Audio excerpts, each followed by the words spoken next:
Today I'm reviewing this Architectural Digest open door tour of Christopher Meloni's apartment in New York City. There's a lot to unpack here, and I've got some strong opinions on this one, so let's get started. Shh. Oh, hey, AD, how are you? Christopher Meloni here, just doing a little light reading. Come on in, let me show you around. I actually didn't know who Christopher Meloni was until I watched this video. I guess he's on some popular television shows, or at least he was in the past. Law and Order, some shows like that. It was never my cup of tea, but seems like he's done well for himself. The apartment here is 5,000 square feet, split across 2 different floors, and it's in the West Village in New York. This is our crib here in New York City. Here we have the living area, and we were going for something that had a little bit of flow to it. We also wanted an openness to the... Okay, first thing I'm noticing here is that these rugs, they look like the rugs you'd see in a 3-star hotel. I mean, the colors on here are really kind of vibrant, and I don't know, they just don't seem to really match anything. Like, for me, the first instinct that I get from these rugs is an Ibis hotel. You know, $40 kind of on the outskirts of a city. It does not scream luxury apartment to me at all. Outdoors, so we have a kind of connection to it. So these used to be windows that only went up to about here, and we knocked them all out. All right, so they've got floor-to-ceiling glass in this living room area around both sides of the building, so they're getting a ton of natural light in here. But they're making a mistake, which is that they're not using any darker tones in this room, and so the light is bouncing around like crazy. Now, you might think that's a good thing because having natural light in your home is something that most of us want. But the problem is everything in here becomes too bright and you don't get any depth in the space. Generally, if you have a room with a ton of natural light, you don't want to have white walls, white ceiling, shiny floors, which is exactly what they've got here.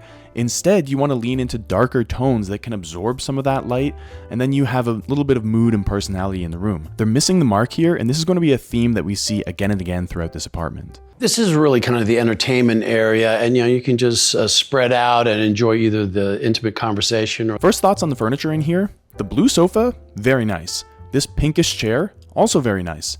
This red boucle chair, not nice. This looks like cat furniture to me. And this puke green couch, I just don't know what they were thinking with this one. Custom coffee table. My wife had it made. The coffee table looks kind of cool, I guess, but it also looks not functional at all. If you want to put drinks on there, especially if it's dark, it's so easy to put a drink on one of these edges and have it spill on the table or onto this rug. I don't know. Not a good choice. Not a good choice. This is Beth Carter, and I just found this so profound. I don't know, just a little bit of Diane Arbus, those old school Carney pictures, but also I thought it was kind of an homage to superheroes. This looks like him wearing a cape with a party hat strapped to his nose.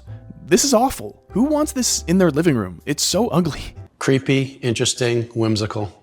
Definitely creepy. There are few right angles in the building. We worked with our architect, Alexander Hughes, and we kind of went with that, and we just felt like we smooth everything out. Okay, let's talk about what's good in here. They've got great bones in this building.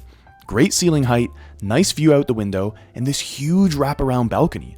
But they could have done this space so much better. The colors, the furniture, and the materials that I've seen so far in this living room just aren't cutting it. But if you want to see an example of a home that has tons of natural light coming in just like this one, but uses colors in the right way, then check out my video on Michelle Dockery's townhouse in London. I'll link to it in the description below. Over here is the bar area where no one should keep their bike, but they do. This is a terrible bar area. You can't even make a drink here because there's no space. The bar cart in Bobby Flay's apartment, which I also recently walked through, is better than this. I'll link to that one in the description as well, but I'm surprised that they would even call this a bar. It's more just like a place to wash your hands. And this is the dining room where my wife sets up the Parcheesi game so she can cheat before we play. Hey, where'd we get this table, babe? This is Tucker Robbins. He finds already felled trees in South America and brings them back, doesn't cut anything down. We love natural materials, marbles. Every room has a different marble. There's a lot of natural woods, stones, tiles. It brings an organic feel. No, it doesn't. There's no organic feel in this home, and as we get deeper into it, you'll see just how little of an organic feel there is in here. But she said something else interesting, which is that every room has a different marble. And she says that like it's a good thing, but it's not, because you can already see that this home is overly designed, and not in a good way. There's too many colors, too many materials, and they're not working together to create a cohesive theme or feeling in the space. It just feels like they threw stuff at you, and it really just didn't land. I've often heard the phrase that, oh, it pulls the whole room together. Well, we were supposed to put tiles here. Yeah, we were going to duplicate those tiles, but... Yeah, we're supposed to duplicate those tiles that are out there and put them here, but we couldn't reach the tile guy because he was on his boat in the middle of the Mediterranean. We were tired of... Okay, let's talk about this kitchen and dining room area. First, I love this live edge table. It looks really nice and it's a great fit for the space. But there's way too much blue going on in this room, and it's completely oversaturating everything else. You don't want to do this with such a bold color, especially when there's so much light reflecting in this space, because they get tons of natural light coming in from outside, and because they're using light reflective materials on the ceiling, the floors, and many of the walls. When you use such bold colors like this, you need to balance them out with neutrals. But in here, the colors are totally taking over, and not in a good way. Mediterranean, we were tired of waiting. So you came up with the great idea of the fluted maple, right? Walnut. Yeah. The fluted walnut does look really good, and along with the dining table, it does a great job of bringing some natural materials into the space. But putting all this shiny blue cabinetry next to it just kills the look. It could have looked so refined and luxurious on its own, but now it kind of looks cheesy and cheap. And on top of it, this pulls the whole thing together. Now, these are crystals that are magnetized. I also use it as a way to align my chakras. And I don't know about you guys, but to me, this chandelier kind of looks like it could have cost $50. I mean, the crystals look plastic, and I just think it cheapens the space. Personally, I would have went with a hanging paper pendant light here to bring in some more organic materials, because right now, the room just feels too plasticky and shiny, mostly because of that blue cabinetry. Are you hiding back there? Oh, yeah, I was trying to. So this is our daughter's room, or her wing. And we did that intentionally to kind of entice her to hang out with us for just a little bit longer before she goes. It's the same daughter who came up with the great idea about having a demo party. Is it just me, or does that black couch also kind of look like cat furniture? Is it just me? Okay, maybe it's just me. Before we go to my office, Carpe Noctem, seize the night. Our son at the bottom of the door.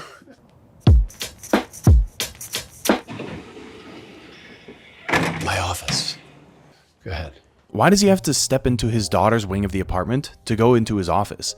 It doesn't make any sense. They've got 5,000 square feet here, so surely he could have found a better place to put an office. My wife as a young ballerina. My wife as a young beauty. You know them, you know them, you know him. This is one of my prized possessions when SVU got spoofed by Mad Magazine. In fact, I wrote Mort Drucker, and he wrote me back. He was 94 years old. I told him how I'd grown up on him, and he was such an inspiration to me. And this is where the magic happens. This is where many acting decisions are made. Why such a tiny desk? You can barely fit a laptop on there. I don't get why in a 5,000 square foot apartment you would reserve such a tiny space for your office. This can't be more than 100 or 150 square feet. If you need to get serious work done, this is not the kind of office where you want to spend your time, especially if your daughter and her friends are just outside your door. You're not going to be able to focus. It feels claustrophobic in here. This is a bad choice. I'm a view freak. That's why I like it here, because I get to see the classic West Village that will remain unchanged for the most part. And behind it is the ever-sprawling, ever-changing metropolis that will grow like the weed that it is. And that's okay too, you know. This is a good view, but it's not amazing. You can't see the water, you can't see Central Park, and you're really just seeing the buildings of New York. So if you're buying a place in New York, you might think that a view like this is stunning at first, and you might appreciate it for a week or two, but after that, it's just gonna get old. They've got such weird art in this place, and they obviously have very eclectic taste, but in my view, it's also bad taste. Because the question you need to ask yourself is, do I want to look at this piece of art every day for the next 10 years? If we're talking about this piece, at least for me, the answer is absolutely not, and I think most people would agree. It's too bold, it's too in your face, and this is why most high-end homes opt for abstract art rather than something like this, because abstract at least can fade into the background and doesn't dominate a space. Such a narrow hallway here. I think he's gonna have to almost walk sideways down here to avoid hitting the frames. They should have used much more subtle frames that don't stick out so far from the walls, because honestly, it looks like you're gonna be scraping your shoulders on the frames if you walk down there. This is Happy. It's a neon sign of one of my co-stars from the show Happy that I did. Come on, what's with the neon lights? This really dates the place, even though this is a new renovation. It looks like someone installed these in the early 2000s and then just forgot about them. But you've got to get rid of these. They make your home look like Changsha Street in Mongkok. The branches of the trees, that's our... And this is a terrible execution of fake plants. They look terrible and they obviously don't look remotely real at all. But have you noticed that they have almost zero plants in the entire home? Instead, it's all shiny, glossy surfaces, and that's one of the reasons why I'm discovering I really don't vibe with this home. Way of connecting to the natural, the elements, the stones, the woods that we've used. We live in a concrete jungle, but you need nature. He says that, but it's so ironic because they have almost no nature in here. They're barely using any natural materials. Everything seems synthetic, and they don't really have any plants. I don't get it. I just really can't wrap my head around what's going on in here. They're talking about organic materials and nature, and yet they're filling the place up with plastic and veneer and everything shining that looks nothing like nature at all. So this is the other side of the downstairs. My wife. He is walking sideways down the hallway here. This is my favorite machine for getting the workout in and out quick. But this is the one that you go to build a little bit of strength. You can do your squats and your deadlifts. And then, I like the dumbbells. I like it all. I need a kettlebell or 2 or 3 or 4. But the Peloton I also use. Love that. Not a bad gym given the size of the apartment, but there's probably a better gym in the building or within 1 to 2 blocks. And if he wants to be swinging kettlebells over his head, then I'm not even sure if this ceiling is high enough for that. So it's okay, but if it were me, I think I would have got rid of the gym entirely and put the office in this space here. Then you can have a serious, studious office where you can get real work done that's not right next to your daughter's wing. Because they're using a corner of the home for the gym, but he probably spends way less time in here than he would if the office were here. Plus, if someone is going to come over now, like maybe his agent or some other colleagues in the entertainment industry, they can't even really spend any time in the office because it's right next to his daughter's wing and it's just too small to host someone. So instead, they've got to be upstairs, which kind of defeats part of the purpose of the office in the first place. Come on into the primary. I think it's the only room like this. You get a 270 on the views. You got the Hudson, you got the South, and then you got Manhattan behind you. Okay, so they do have water views, and this is definitely better than before. But at the same time, the bedroom is pretty small given the big volumes they've got upstairs. And with these colors, it kind of looks like a teenager's bedroom, not the master bedroom you'd expect in a penthouse in the West Village. I think my wife got this because of, obviously, all wood. So, that, again, we're staying in the organic feel of things. And then, these irregular shapes, the bubble effect to go with the no right lines to things, that it is swaying around. This is probably my favorite piece of furniture that I've seen in the entire apartment so far. Why not lean more into this? Put some natural wood around and give the home some real natural texture. Because right now, even a lot of the wood in here is synthetic. For example, the wood behind the bed here is Macassar ebony veneer, and I know some people like it, but it just comes across as so fake to me. Why not get a custom piece built out of real wood from a real craftsman? And then you can match it perfectly to the sideboard. Instead, they leaned into wood veneer and bright colors in here, which does not look good. Here we have the kitchen. We have brass inlay into this very long counter. We've got the stools back here, so we'll set it up there. We'll eat at the dining room table. What is that, imperial blue, I think, with the inlay? Take a look at all the reflections in here. It looks horrible.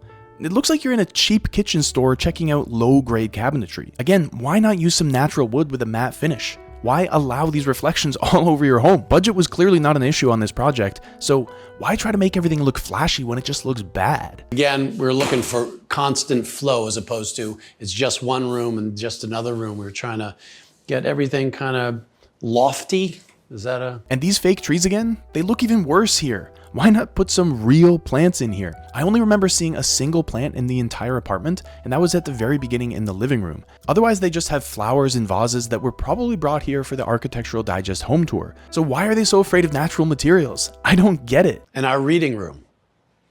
I'm the great pretender at guitar. Anytime you want to hear Blackbird from the Beatles, I'm happy to pick it up and not play it for you. I wish they had shown the reading room more here because this is the most tastefully done room in the entire home. I still hate this wood veneer on the walls, which is the same as they use in the bedroom, because why not use wood paneling? It would look so much better.